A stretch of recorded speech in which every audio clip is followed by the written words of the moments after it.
ಚಾರ್ಮಾಡಿ ಮುಹಿದ್ದೀನ್ ಜುಮಾ ಮಸೀದಿಯ ಧರ್ಮಗುರುವಿನ ಮೇಲೆ ಸುಮಾರು 12 ಜನರ ತಂಡ ಹಲ್ಲೆ ನಡೆಸಿದ ಘಟನೆ ನಡೆದಿದೆ.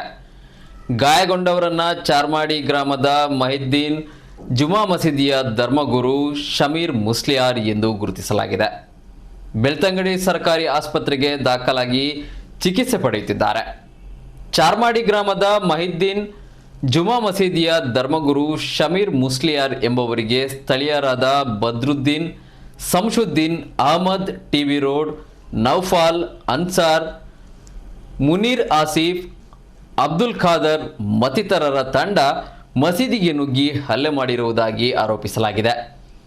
ಈ ಬಗ್ಗೆ ಧರ್ಮಸ್ಥಳ ಪೊಲೀಸ್ ಠಾಣೆಯಲ್ಲಿ ಶಮೀರ್ ಮುಸ್ಲಿಯಾರ್ ದೂರು ನೀಡಿದ್ದು ಪೊಲೀಸರು ಪರಿಶೀಲನೆ ನಡೆಸುತ್ತಿದ್ದಾರೆ.